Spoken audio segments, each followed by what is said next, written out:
प्रिय विद्यार्थियों, आशा है इस लॉकडाउन की अवधि में आप लोग घर पे सुरक्षित होंगे। आज हम लोग कोहलर के अंतर्दृष्टि सिद्धांत के बारे में अध्ययन करेंगे। कोहलर का ये सिद्धांत गेस्टाल्टवादियों की एक देन है। गेस्टाल्टवादी एक मनोविज्ञान की के मनोवैज्ञानिकों के का एक समूह है, जिसके अंतर्गत वर्देमेल, कोहलर, कोफका और लेविन नामक मनोवैज्ञानिकों के नाम उल्लेखनीय हैं। गेस्टाल्ट का अर्थ एक आकृति की संपूर्णता या समग्रता से लिया जाता है। गेस्टाल्ट सिद्धांत के अंतर्गत व्यक्ति एक इकाई के रूप में वस्तु को आंशिक तौर पे नहीं बल्कि एक संपूर्णता के तौर पे सीखता है। वो किसी समस्या के आधे अधूरे भाग पे चिंतन नहीं करता, वह समस्या के पूरे भाग पे चिंतन करता है। जैसे एक विज्ञान का विद्यार्थी फूल के संपूर्ण भाग को देखकर फूल का जो पूरा रूप रहता है उसको देख के उसके विभिन्न भागों के बारे में वर्णन करता है, इसी तरह हम भी किसी समस्या के को पूरी तरह से देख के उसके बाद उसके हल पे विचार करते हैं। सीखने वाला उसका पूरी तरह से प्रत्यक्षीकरण करता है और उसके पश्चात किसी निष्कर्ष पर पहुंचता है। कोहलर ने एक प्रयोग किया था जिसके बारे में मैं आप लोगों को बताऊंगा। उस प्रयोग के बहुत अनेकों विभिन्न चरण हैं। सबसे पहला चरण जो आएगा उससे पूर्व हम ये जान ले उन्होंने क्या किया। उन्होंने एक चिंपैंजी, सुल्तान नाम का चिंपैंजी था, जिसके ऊपर उन्होंने सीखने से संबंधित एक प्रयोग किया, जिसे इनसाइट थ्योरी या सूझ द्वारा सीखना या अंतर्दृष्टि द्वारा सीखना कहा जाता है। उन्होंने सुल्तान नाम के पिंजरे को सबसे पहले सुल्तान नाम के एक चिंपैंजी को एक पिंजरे में कैद किया। उस पिंजरे में उन्होंने केले एक ऊपर पिंजरे की छत पे टांग रखे थे और वहां पे एक बॉक्स रखा हुआ था। तो चिंपैंजी ने सबसे पहले उछल कूद मचाई उस केले तक पहुंचने पे। वो पहुंच नहीं सका। फिर अचानक उसे एक विचार सूझा। उसने केले को ठीक नीचे उस बक्से को रखा। बक्से पे चढ़ के उसने एक कूद मार के उन केलों को प्राप्त किया। अब दूसरी बार उसने केलों को थोड़ा और ऊंचा लंबाई पे बांधा और वहां दो अलग अलग बक्से रख दिए।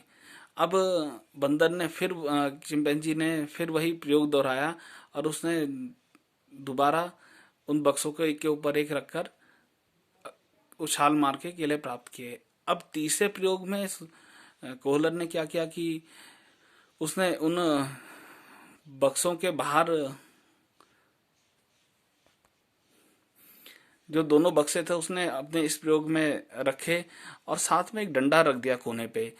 अब केले जो थे वो पिछले प्रयोग से और ज्यादा अधिक ऊंचाई पे बांध दिए गए कि वो दोनों बक्सों पे खड़े होकर उछल के भी उनको प्राप्त नहीं कर सका। उसने काफी प्रयास किया, लेकिन उसके बाद उसको एक विचार सूझा। जो उसने डंडा पकड़ा, उस डंडे को पकड़ के उन दो बक्सों के ऊपर चढ़ के केले तक छलांग मार के उसने केले तोड़े। अब जो आगे उसने प्रयोग किया वो बहुत ही सूझ और समझदारी वाली बात उसमें आएगी, इसे आप अच्छी तरह से समझ पाओगे।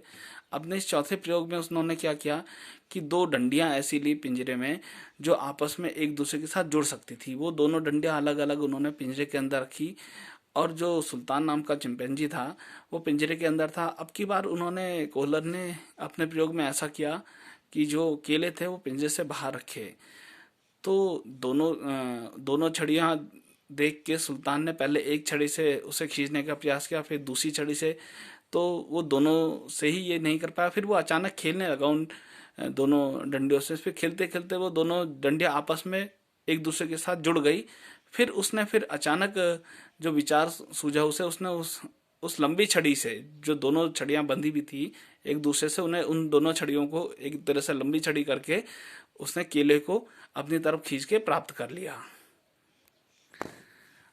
अपने इस प्रकार के प्रयोग द्वारा कोहलर ने निम्नलिखित निष्कर्ष निकाले। सबसे पहला निष्कर्ष उसने ये निकाला कि चिंपैंजी ने प्रयास एवं त्रुटि, एरर एवं ट्रायल हम कह सकते हैं, इस विधि का उपयोग नहीं किया। उनके अनुसार चिंपैंजी ने अपनी सूझ द्वारा इस समस्या का हल निकाला। चिंपैंजी के द्वारा सूझ या अंतर्दृष्टि के सिद्धांत के प्रयोग की बात उन्होंने निम्नलिखित आधार पर की। सबसे पहली बात आती है, चिंपैंजी ने परिस्थितियों का अपने समग्र रूप में प्रत्यक्षीकरण किया। परिस्थितियों में उपलब्ध सामग्री तथा समस्या के हर पहलू का गंभीरता पूर्वक प्रत्यक्षीकरण कर और विश्लेषण कर उचित संबंध स्थापित करने की उसने चेष्टा की। अंत में समस्याओं और उनसे संबंधित पहलुओं का जो ये पहलू थे उसको तुरंत समझकर उनका हल उसके मस्तिष्क में तुरंत कौंधा। ये कोहलर के अंतर्दृष्टि सिद्धांत का आप लोगों के लिए एक उदाहरण सहित आप लोगों को बताने की कोशिश की गई है। और अब अगर हम कोहलर के अंतर्दृष्टि सिद्धांत की शैक्षिक उपयोगिता की चर्चा करें तो इसके बारे में हम लोगों को कुछ बातें इसके पक्ष में समझ में आती हैं, वो मैं आपसे चर्चा करूंगा। नंबर एक बात जो समझ में आती है इसकी शैक्षिक उपयोगिता इस सिद्धांत की, वो यह है जो संपूर्ण होता है वह अपने अंश या उसके जो अवयव होते हैं उनसे महत्वपूर्ण होता है। अर्थात जो पूरी की पूरी सामग्री रहती है, पूरी इकाई रहती है, वह अपने विभिन्न भागों की अपेक्षा सबसे महत्वपूर्ण होती है। अतः परिस्थिति का समग्र रूप में हम लोग को प्रत्यक्षीकरण करना चाहिए।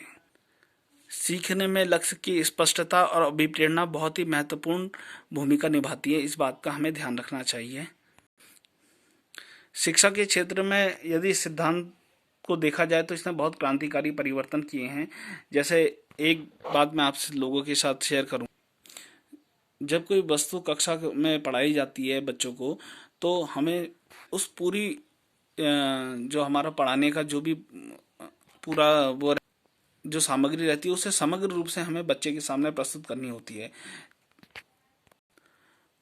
फूलदार पौधे के भाग अथवा फूलदार पौधे को या फूल को अगर हम बच्चे को पढ़ाएं तो उसके समग्र रूप को हमें बच्चे को बताना चाहिए, ना कि उसके भागों को अलग अलग करके हम बताएं। इसी प्रकार गणित की समस्या को अगर हम समग्र रूप में बच्चे के सामने रखें तो बच्चा उसका हल निकालने में खुद प्रयास करेगा। संपूर्ण समस्या का मनन करने के पश्चात और विश्लेषण करके ही वह उसका हल निकाल पाएगा। इसी प्रकार भाषा को सीखने में भी शब्दों से पहले वाक्यों का और अक्षरों से पहले शब्दों का ज्ञान कराया जाना चाहिए। पाठ्यक्रम के निर्माण तथा पाठ्यक्रम के संगठन में इस सिद्धांत का पालन किया जाना चाहिए। किसी भी विषय के बिखरे हुए प्रकरणों अथवा तथ्यों का संग्रह मात्र ही नहीं बनाया जाना चाहिए। सारा विषय एक इकाई के समान प्रतीत हो, इस बात का प्रयत्न किया जाना चाहिए। इसी प्रकार विभिन्न विषयों तथा क्रियाओं से युक्त पाठ्यक्रम में पर्याप्त संगठन और एकता के तत्व दिखाई देने चाहिए। किसी भी कार्य को सिखाने से पहले उसके लाभ तथा उद्देश्यों को का स्पष्ट ज्ञान बच्चों को बताना चाहिए। साथ ही अभिप्रेरणाओं को भी पूरा स्थान अपने इस प्रक्रिया में देना बहुत जरूरी है। बच्चों में सीखने की इच्छा तथा रुचि पर्याप्त मात्रा में बनी रहे, इस बात का ध्यान जरूर देना चाहिए। सूत्र सिद्धांत का सबसे बड़ा योगदान सीखने की प्रक्रिया में बौद्धिक शक्तियों का को एक उचित स्थान दिलाने में महत्वपूर्ण योगदान होता है। प्रयास एवं त्रुटि विधि ने हमारे मन को मानसिक तौर पे एक यांत्रिकी की भूमिका तक सीमित कर दिया था। अतः मनुष्य को उल्टे सीधे प्रयत्नों का प्रयोग नहीं करना चाहिए, उसे अपनी मानसिक शक्तियों का प्रयोग करना चाहिए। और इसी बात को ध्यान में रखकर अंतर्दृष्टि सिद्धांत ने मानव को अपनी शक्तियों का उचित उपयोग करना सिखाया ताकि वह अपनी समस्याओं का बौद्धिक हल खोज सके। इस प्रकार रटे रटाए ज्ञान को ग्रहण करने अथवा दूसरे के बनाए रास्ते पर चलने की अपेक्षा अपना मार्ग स्वयं खोजने तथा समस्याओं का खुद निराकरण करने के समस्याओं का खुद निराकरण करने का जो मार्ग है इस सिद्धांत ने दिया है। इस प्रकार के विचारों ने शिक्षा के क्षेत्र में क्रांतिकारी परिवर्तनों को जन्म दिया।